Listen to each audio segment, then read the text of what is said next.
All right. Hello. Check. What do you think of the yellow shirt? Give me some feedback. Is it good, Yes. bad, indifferent? I mean, it looks yellow. It says good people on it, which I assume you are one. You're claiming to be one. I identify as one. I was going to say it suits your skin complexion. Maybe it does. What have you Yeah, been doing? just What's testing. your beauty care regime? Yeah, son. Like, G'day, good people. Welcome to the Grow Your Clinic podcast by Clinic Mastery. Here's what's coming up inside of this episode. This episode will be right up your alley if you're looking to fill your appointment books with more new clients. We're diving into industry benchmarks so you can compare your progress. And trust me, you'll want to hear what it actually costs other clinics to acquire new patients using real data. Plus, stick around for when we discuss the utilisation benchmarks for your practitioners. I'm now sharing on my screen some physiotherapist performance benchmarks. These are de-identified, anonymised benchmarks that we have. a lot of the content game and the awareness game is about how do we make sure when someone's foot hurts, firstly, they think podiatry, and secondly, they think about your clinic. Stop thinking sales, start thinking support. So it's not should we sell more product, it's like what are our clients already buying and what do they want to buy from you as someone that they trust. $109 to acquire a new patient. I love seeing it. It's the first thing. There aren't often publicly available benchmarks. Before we dive in, today's episode is brought to you by AliClinics.com. If you're the kind of clinic owner who loves to feel organized and stay ahead of the chaos, you'll love Ali. Think of it as your digital clone. It's the single source of truth for all your clinic's policies, systems, and training. Test it for free at AliClinics.com. And in other news, applications are now open to work with us one-on-one at Clinic Mastery. If you want support to grow your clinic and bring your vision to life, just email hello@clinicmastery.com with the subject line podcast and we'll line up a time to chat. All right, let's get into the episode. Well, just you and me, baby. Beck's still exploring the local delights of somewhere in Vietnam. Fun fact, I love trying to, share some of the language of the locals when you go somewhere. It's a great way to connect. There's a couple of phrases, but one of the key phrases I like to learn is that's delicious or that's tasty. You know, when you go somewhere, compliment the waitress, the chef, or whatever. Vietnam or Vietnamese is a very, it's very tonal language, like front of the mouth, back of the throat, different sounds that we're not classically used to. Anyway, I tried to say, that's delicious to one of the waitresses in Vietnamese, and she looked very shocked and kind of sheepishly giggled, and she said, say it again. And she called over another waitress and said, say that again. I said, that's delicious.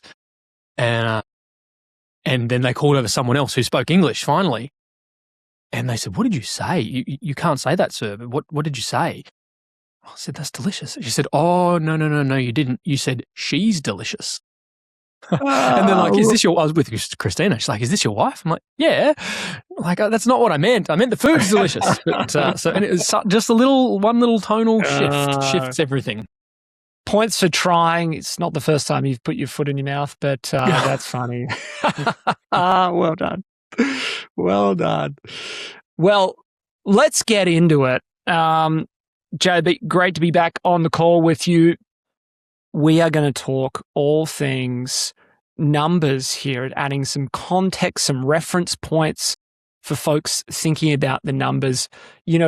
Maybe broadly, we've been picking up on this sense of uncertainty, fear. We discussed recently on an episode some posts that we've seen on the socials about people talking about unsustainable clinics, whether that's changes in third-party payers and their rates or the freezing of those sorts of things, whether it's team members getting paid more, the upcoming changes to the award, and clinic owners going, I'm not sure this is sustainable or there's much in it for me at the end of the day.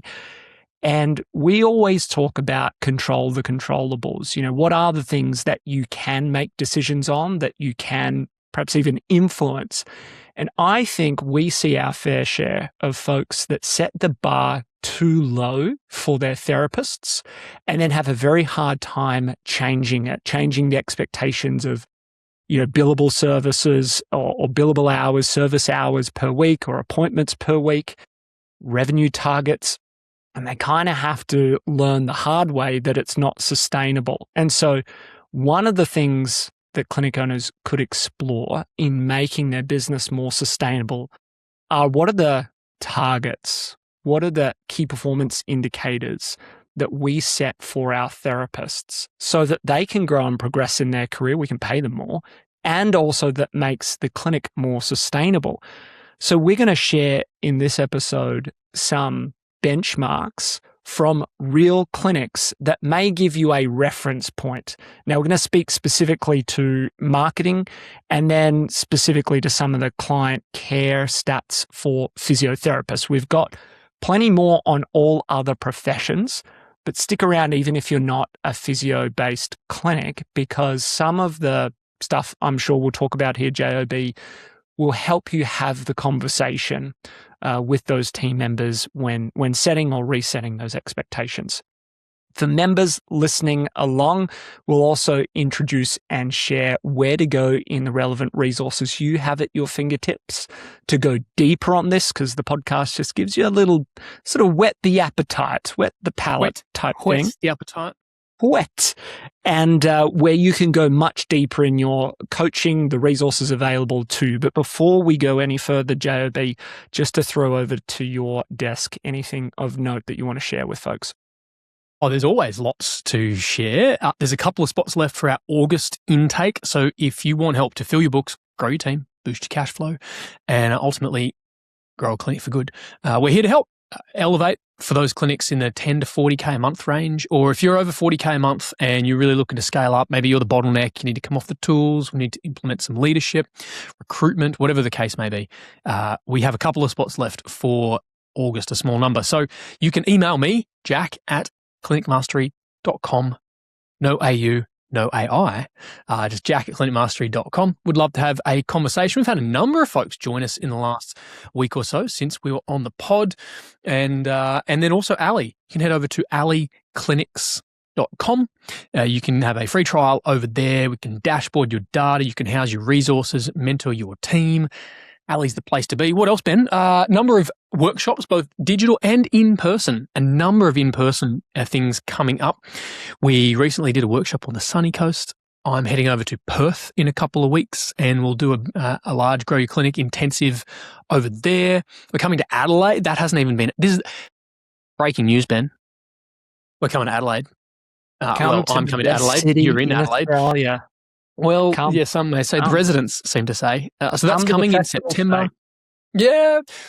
We have a digital workshop coming with Preve, how to roll out more AI in your practice. And we're coming to the United States of America in November. There's a lot. There's a lot going on, Benny. We just want, and it's all us. It's all proven, built on the Clinic Mastery way. 10 years, 10,000 clinics, in our ecosystem now. It is a force to be reckoned with, and it's what the best are doing. So come and join us. Don't be left behind. Well, what a lovely dovetail or segue into what are the best doing by talking about some benchmarks. Do you want to share screen, or do you want me to share screen? Well, I feel like you would want to share. You have a share. I have a share. We can both share at one point. All right, I'll start. Let's do this. I'm going to come here. If you're wondering, folks, you can find what I'm about to share is publicly accessible. What Ben's about to share is privately accessible. But what we're looking at here is clinicmasterymarketing.com/benchmarks. And this is really helping you understand where everyone else sits and how you measure up. And so what I find really interesting here, if we're talking about marketing for physiotherapy, you can mix it up across different professions, etc. But physio, the median cost, so that's kind of the middle, let's call it. It's not an average because averages are not useful. Medians are $109 with a lower cap of $73 and an upper cap or bound of $136. And so $109 to acquire a new patient.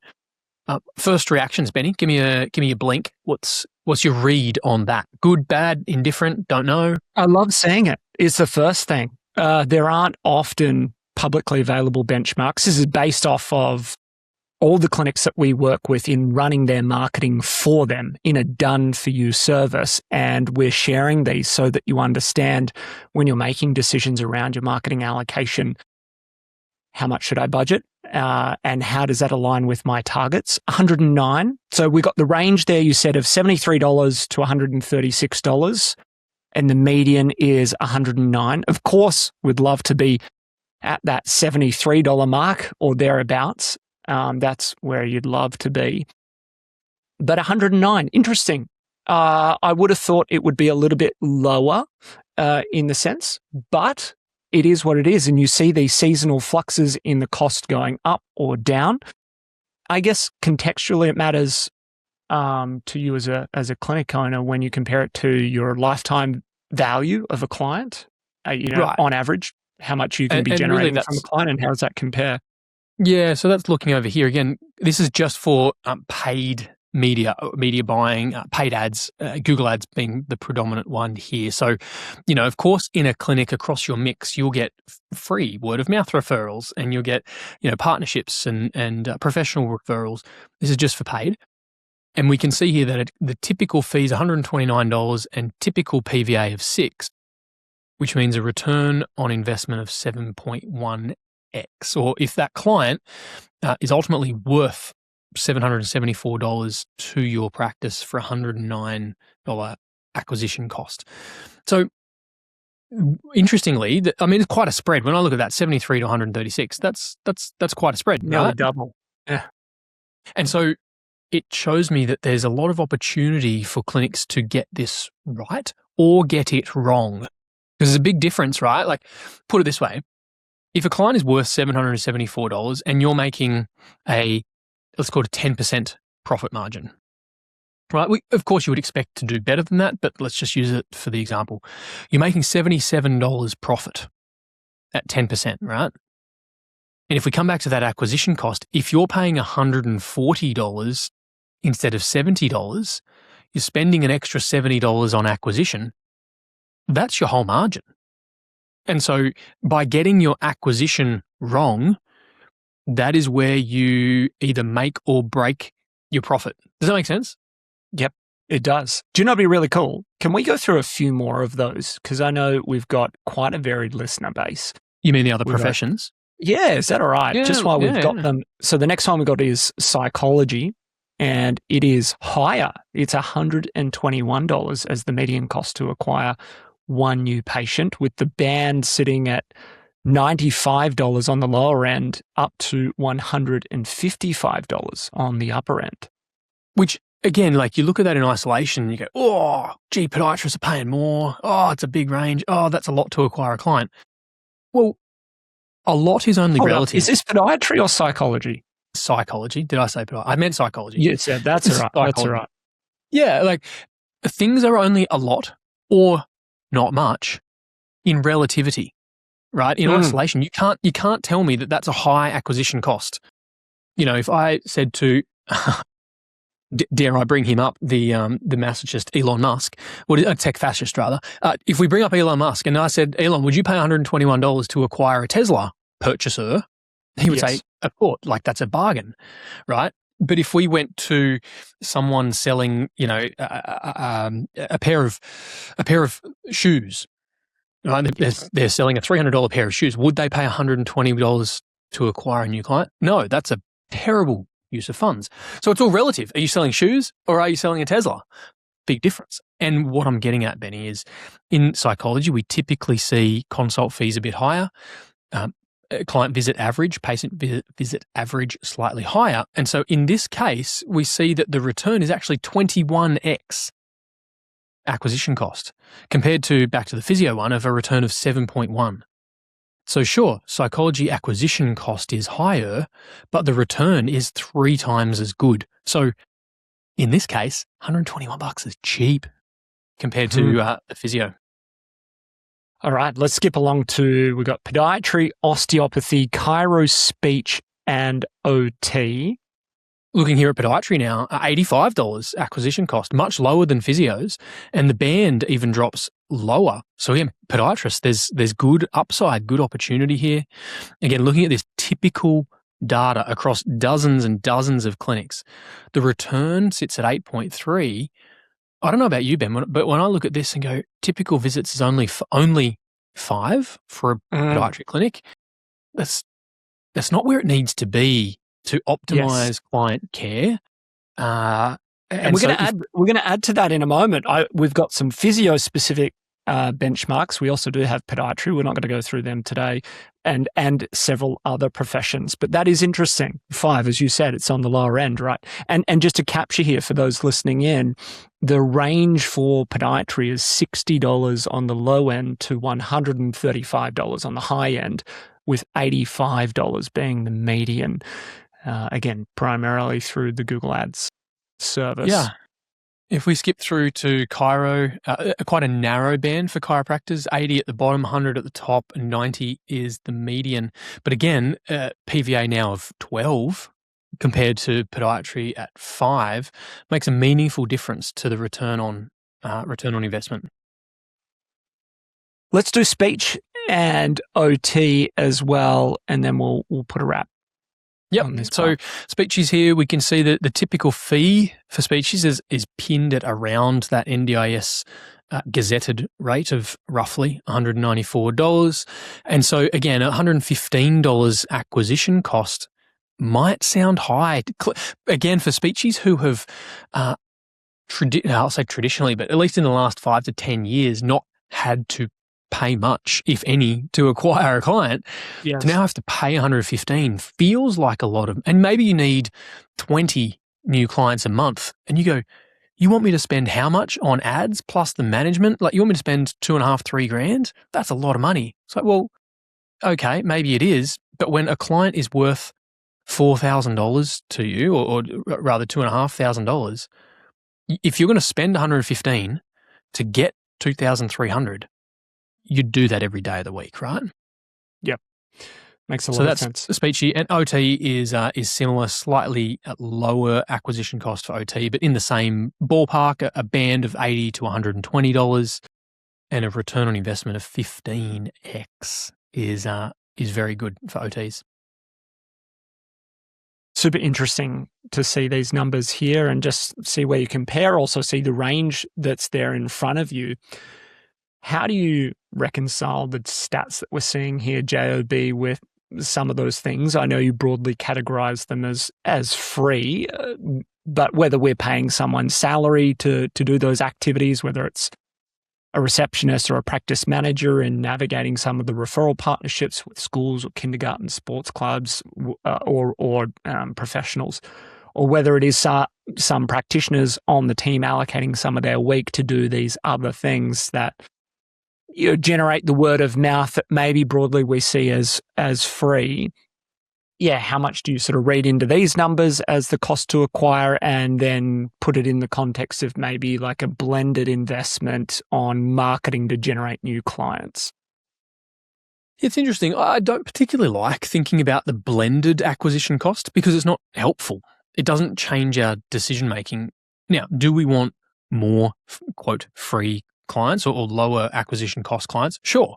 So do the work on those acquisition channels. But when it comes to the paid acquisition, the beauty is that you have a lot more control over the types of clients. You have a lot more control on the volume of clients, and there is more science than art to it. Whereas some other things is a little bit more out of your control. So when I'm looking at this, I'm looking at what we're sharing here, particularly on OTs and speeches. The return on investment is phenomenal. And so wouldn't you, metaphorically, I'd be saying, here's my credit card, max it out, please, and fill me up. Like, let's go. If there's such low-hanging arbitrage, or, low-hanging fruit, let's do it. Now, contrast that to the podiatry clinic. I would say, whoa, look, maybe you could acquire clients for pretty cheap at $85, but I think the bigger opportunity for you as a podiatry clinic, if these numbers were indicative, is it's time to work on your client journey, to work on the client experience, to maximizing the care. Can we include products in our mix? So many clinics are missing out on the product. We just did a workshop literally about 23 minutes ago, wrapped up a workshop with dozens of clinic owners on how to improve the revenue stream that is products. So if I'm looking at this as a podiatrist, I go, okay, yes, you should do Google Ads, but you'll get far more bang for your buck with your Google Ads if we work on your client journey, if we work on the product pathway in there, and ultimately, in commercial terms, expand that PPA. What I'm picking up from you and what I love about how this is laid out is the simplicity, because it helps inform the decision making. As you said, does this change my decision, or how does this shape my decision? It's going to be different for you listening to go, well, what is the lifetime value of our clients on average? And maybe you want to look at that in different funding sources or cases or locations, however you want to look at that. But at least if you understand it, you can put this into context. Okay, we are spending or acquiring for this dollar amount, and how does that stack up as a return on our investment? Just on the piece that you've done so well as a clinic owner, you do it well at CM, and that is the investment in maybe some of the non-direct acquisition channels where you're going, hey, we're spending money on content, we're spending time on content, we're putting in effort on these things to build awareness that we're available, build some interest in our service. How do you start to think about that in the context of some of these like direct, we put $1,000 into Google ads and we got 10 clients back. How do you sort of pitch that and get a clinic owner to think about both of those sides of their marketing investment? Look, it is quite an art. And so for a lot of clinics, we need to see a quick return on investment. We've got white space in the diary, we've got costs, we've got a payroll to meet. And so often your paid media like Google ads is a quicker return on investment. Spend the money, get the clients. It's a direct response and a direct outcome. And there's absolutely a place for that. We do know from a brand science or marketing science perspective that if we have played the brand game and done some awareness marketing or some more indirect marketing, that it improves the cost of your direct marketing. So they're complementary, they're part of the same ecosystem. And some of the principles that underpin this is a phrase coined by Byron Sharp, South Australian, I believe. One of the greatest. God, so small pool, but nevertheless. Byron Sharp talks about mental availability. And so the principle here is like, when you think, oh, my foot hurts, what comes to mind? Okay, and we use foot, or maybe my child is struggling at school. What is mentally available for that mum or dad at that time, the carer? When my foot hurts, what does the footballer think about, or the netballer think about? And so a lot of the content game and the awareness game is about how do we make sure when someone's foot hurts, firstly, they think podiatry, and secondly, they think about your clinic. And that is brand, that is presence, that is what the content game does. And sometimes it feels like, I'm just slogging away at this content game, putting it out there in the ether and nothing sticks. But when someone needs to, recall, you need to be there when they're about to recall. Does that make sense? Yeah, absolutely. I think it's really worthwhile doing, and we should get him on the show. It'd be great to hear from the horse's mouth, so to speak. And the way it impacts your acquisition cost directly is, if I'll use the footballer with the sore foot. I jump on to Google and I search foot therapist, right? Maybe I don't know what I'm searching for. And a bunch of podiatry ads come up and I go, oh, that's right. I remember seeing that podiatrist on Instagram who was running some content ads. And then I search like podiatrist near me and I see someone pop up. I'm like, I recognize that name. I've seen that in my Instagram feed. Okay, I'm going to search for, John Smith podiatrist. And they click on the Google ad, right? And here's the thing is like, okay, last touch attribution, we will attribute that new client to Google ads. However, it's the content game that has warmed them up, has created that mental availability so that when they need it, they can recall. And so over time, what you'll find is your cost per clicks will come down because you get a quality click, you rank better, it converts. And so the content feeds into the paid marketing. So as we transition here, I'm now sharing on my screen some physiotherapist performance benchmarks. These are de-identified, anonymized benchmarks that we have of a cohort of 849 individual physical therapists, physiotherapists, spanning 115 clinics. We're going to go through some of these, J.O.B, coming back to why does this matter? I think you take this and you often say it with a grain of salt, and that is benchmark against yourself, first and foremost. How have you gone over a 12-week period or a 12-month period, and how can we look to be better? But we always get the question, yes, but I want to know how I stack up against other clinics. Fair enough. It's human nature, right? Human nature. Let's explore that with you. And we're going to be sharing a bunch of these with members in detail. For those that are non-members, we'll share a little bit here on the pod so you get a sense for how we use some of this data to inform strategy and growing your clinic in a sustainable fashion. How does this relate to your role day to day? Well, it factors into the mentoring of therapists, knowing where they stack up against the peers inside your clinic and against peers outside of your clinic. To some degree, it helps with being able to structure up career pathways and progression so they can earn more or be paid more based on being more productive and helpful to the community. As always, we would sort of just nuance these stats with, it's not about just racking up numbers. At the end of the stat is a consultation with a human being that needs healthcare. And it's really important that we get meaningful outcomes with them. But in the world of private practice, where we're funding these things ourselves, the facilities, the wages, the super, and all the other things, it's really important that it's sustainable. It's sustainable for you to be able to employ these folks and reinvest back in the experience, the training they get, and so on and so forth. So this is why we share some of these stats to help you understand, okay, maybe I'm lagging a little bit in these areas, or maybe I've set the standard too low, and that's why I'm feeling the pressure, especially financially, in growing my clinic.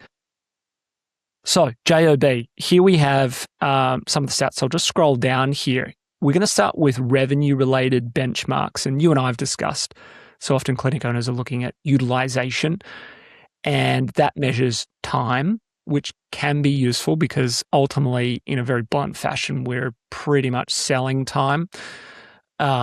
It's a utilization game.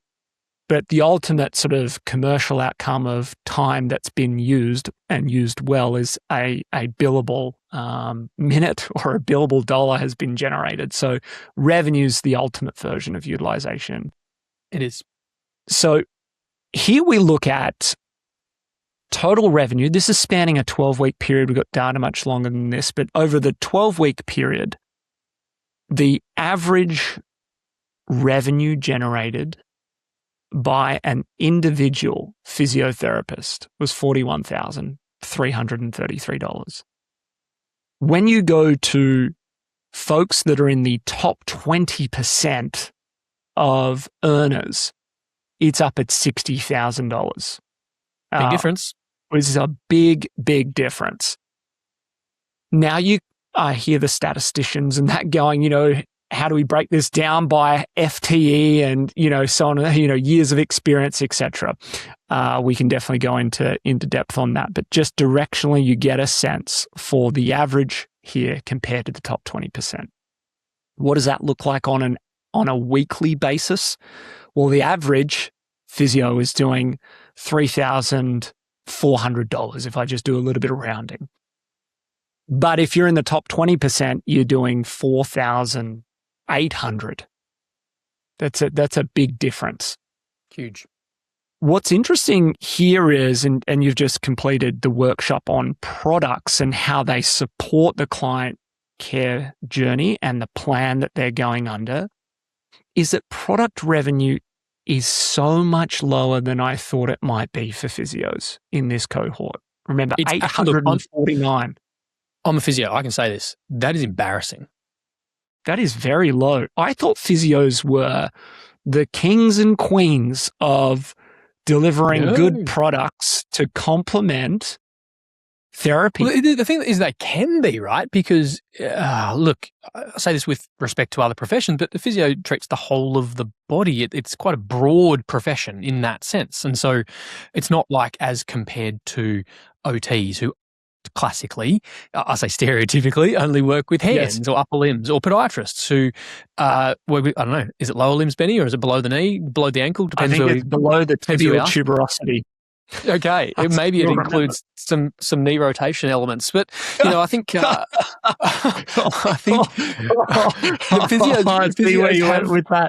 physios have a range of body parts that we work with, and so on average, we're talking $50 a week, like for 12 weeks, is like I'll say abysmal, right?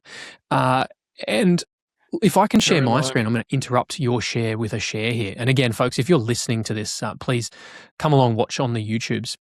Here's just one of the slides that I shared on the workshop.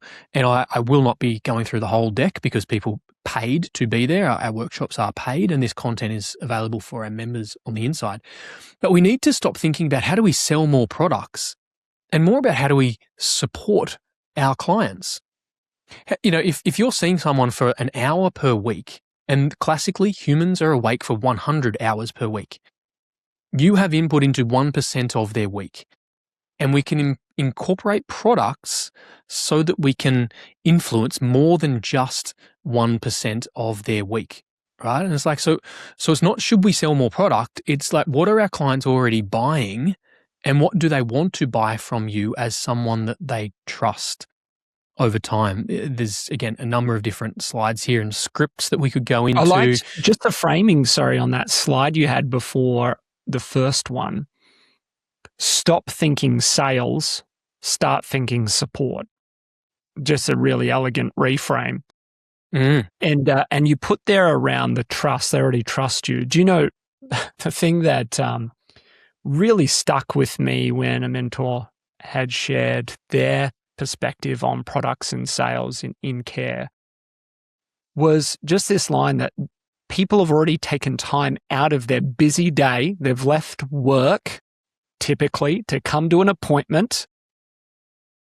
They've traveled, they've parked. Here they are allocating their time and then they've got to go back to their busy day. And now you're asking them to go to the chemist, the store, the wherever, to go and get that thing that you could readily supply to them right then and there. You're actually costing them more time. And it was just this like, oh yeah, okay, now we're not going to have the range that a Chemist Warehouse has or any other store, depending on the products. But there are some really common ones that I could make it really easy for them to be able to get and go in their day. So they're not waiting several more days to get to the store, to order the thing, to buy it, whatever. Right. And I know so many patients would prefer to support you, their local small business, than line the pockets of Amazon or whatever other big box retailer. I think a couple other key components here is, just by tweaking some product economics, there's an upswing of $16,000 of profit that clinics are leaving on the table. That's a lot. That will pay for a coaching membership for 12 months for a small startup clinic. Like just your products alone could pay for a year of coaching. And to your point of, we say at Clinic Mastery that you as a clinician have a duty of care to recommend products that will help people. Now, it's up to them whether they decide to invest or not, but it's our job to not withhold things that can help. And not only will it help your clients, but ultimately, as we can see previously, it will improve your revenue and improve the satisfaction of your team. When your team are looking for how do they increase their remuneration and pay, then products is a great way to improve their billings and utilization. Therefore, a great way to help them to ultimately to earn more. Yep. The convenience factor is big. Like you said, we're just helping people help themselves when they're at home or at work by adding, relevant products and equipment, right? Okay, so let's continue on this benchmarking report that we've got. And what we're showing now is more around some of the appointments. So firstly, we'll start with literally appointments. These are one-on-one, face-to-face appointments delivered. The average is 25 per week. The top 20% are doing 37 a week, which that's really interesting to see. I know Mick has spoken about, I think it's around the 45 to 55 appointments per week range that they have at their clinic. That's really interesting again to see the difference in the appointments. If we skip down to new clients, so this blends into some of the marketing stuff that you were talking about, Jack. Might go new clients per week. That's probably a way to look at it. The average is 2.7. Let's call it 3. The top 20% are at 3.8. Let's call it 4. So the difference between 3 and 4. Getting your marketing right, your new client acquisition right, the difference between 3 a week or 4 a week ultimately can be several more appointments in the diary. So yeah, that will boost your utilization massively. The patient visit average, one that physios, I'll say broadly actually MSK professionals like to look at, which physio, pod, EP, osteo, chiro, there's differences between them, but a lot of them like to look at PVA, patient visit average, on average. How many visits, individual appointments, does a client return for? The average there is 13. The top 20% are sitting at nearly 18. Mm-hmm. Well, hold up on cancellation rate, because that's a whole other conversation. That's an interesting one. Patient visit average, remember, this is only over a 12-week period, and so it will make more sense, or let's say closer to reality over a longer period, but a 12-week period is still indicative. And what we see here is that the best clinics are seeing their patients more. That ultimately is the big kicker, right? And so why is that? Well, it's because we can't help people if we don't see them. Yeah. That sounds very elementary. But the truth is that we want to help more people, and there's always something that we can help someone with. You don't ever reach this peak strength phase or peak function, peak mobility. There's always something to work on, improve on, prevention, robustness, resilience, etc. And we know that the best clinics that have the best rapport and that get the best results and that have really sustainable business practices are seeing patients more. Now, are they seeing them too much? I would absolutely table the answer no. Now, too much is, again, quite a subjective statement. So we're not talking about over-servicing here. We're talking about delivering value. And ultimately, it's up to you know what, Ben? It's up to clients to decide if you're seeing them too much. They just won't come. That's right? True. And so if clients want to come, if they think it's valuable, if they feel they're getting progress, if they are willing to invest, then we should help them. That is the game. Finally, on cancellation rate, we're seeing that the average is around 17%, but the top 20% are at 10.5%. We often talk about being below 10% as the target is a good number to hit. And you can see that represented there. It's a massive difference, right? The difference between 17.5% and 10%. Right, if you're a clinic that's doing 250, 300 appointments a week, super common, it'd be roughly about where the Business Academy standard sits. We're talking about 20 to 25 appointments per week. That in a poor, inverted commas, poor clinic is missing out on. That's call it $2,500 of revenue, and most of that revenue is already accosted for. I.e., you're already paying your practitioners, you're already paying all of your other overheads. And so that's $2,500 a week, over $100,000 per year, most of which would float straight through to the bottom line. And so the point is, by focusing on your cancellation rate, improving your client experiences, client communications, practitioner scripts, all of the tech that surrounds it, content, all of these pieces, you might go, oh, it's trivial, 10%, 15%, 17%, whatever, who cares? Well, I'll ask you a better question. Is $100,000 a year profit trivial? I don't think so. And that's what ultimately this all flows through to. Great point, a great perspective on this. If a clinic owner is listening into this going, okay, that's really good to be able to see where sort of this cohort of folks live, where they've landed on some of the stats. How do I bring this back into the conversation with my team? How do I start to share with them, hey, I'm not just making up some of these numbers. So often people say to us, it's nice to hear it from somebody else, a third party, so that my team don't feel like I'm making things up or making them unachievable, unrealistic. How should clinic owners think about taking this insight from this report and then using it in their conversations or their targets with therapists tomorrow? Yeah, it's a really good point. I think being able to provide a point of reference as distinct from a comparison or a benchmark. So it's not that we're comparing you to someone else or we're benchmarking you against some abstract population study. Yes. What we're doing is just providing a point of reference along the journey of we always want to continue to get better.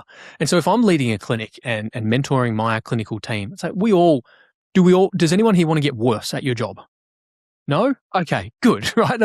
So therefore you want to get better.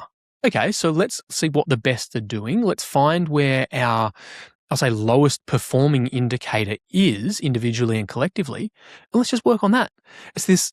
It actually comes back to a mindset, right, of continual lifelong improvement, Yes. lifelong learning, and how do we just get, as Pete Flynn would paraphrase, how do we get 1% better every day? And so for some clinics, that might be cancellation rate. For other clinics, that might be patient visit average. For another practitioner, it might mean more new clients. And for another practitioner, it might mean selling more product. It's going to look different for everyone, but there is something for us all to work on. That's the point. It's a good point. I had drawn this very messy sketch here, J.O.B, a while back, and I, in preparation for today, just was flicking through my notes and saw this. And I found this a useful way. It's a triangle for those that are listening, not watching. And it's called WIIF. WIIF. And it stands for what's in it for. And then you insert me, the clients, and the clinic. Mm-hmm. I feel like this provides a great, well-rounded way for you to have the conversation that's not just positioned as, well, you as the clinic owner just want to earn more money. You've obviously called that out really nicely of like, hey, see this cancellation rate actually could lead to boosting profit. Absolutely. And some of the conversation we've spoken about is the clinic being able to reinvest in tools and tech and training for those therapists to send them to CPD and courses and workshops. But also it means investing back in the clients and the journey and the facilities and perhaps some of the admin support if you choose to have it. Not Mick, he doesn't want any admin. Or he has limited admin. I got that wrong. He told me, no, I do have admin. It just looks different. And being able to actually break it down into these different areas of what's in it for me.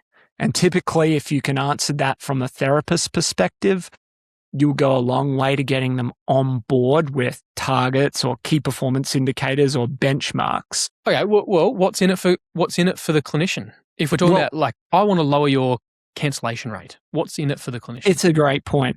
So there's a number of ways. I don't think there's a sort of an absolute logical sequential way to do it, but I would definitely start where you did, which was some version of, talk to me about, your future career progression and some of the things that you want to have and don't want to have. And I think, those questions of like, as a physio, as a speech, as a psych, tell me about the things you hope for in your career progression.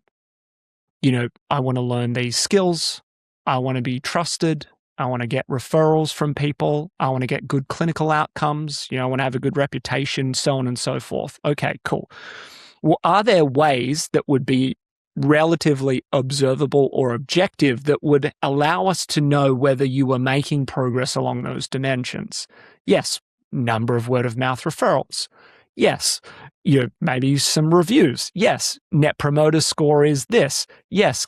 Clients don't cancel in significant rates out of the client care journey that I've prescribed for them. If I got a 50% cancellation rate, well, I'm clearly not doing a good enough job of enrolling those clients into the care plan that I've done for them. Okay. Clients would rebook according to the care plan that I've set out for them. Okay, good. So now we're just starting to unpack those things that you said you wanted in your career and adding some observable layers to say, yes, we're making progress along these dimensions. Then the ultimate kicker for everyone is finances. And now this may be not all of us are money hungry pigs, Ben.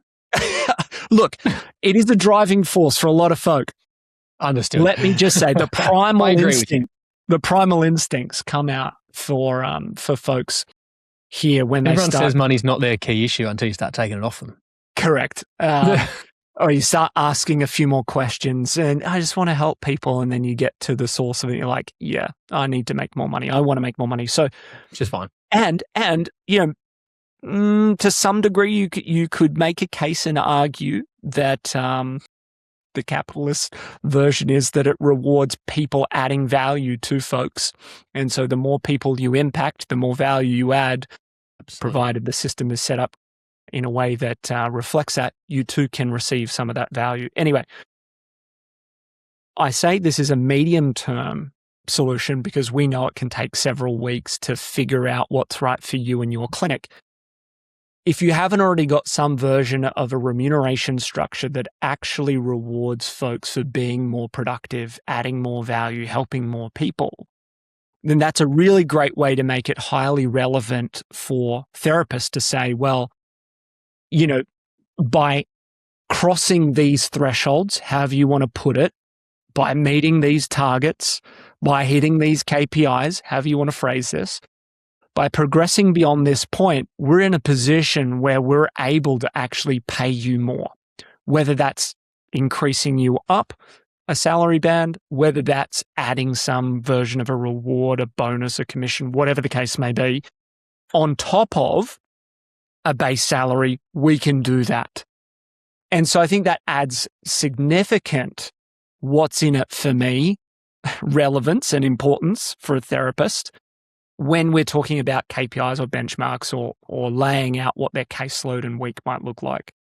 That's what I had if I can decipher my writing. It was like, is the internet broken again?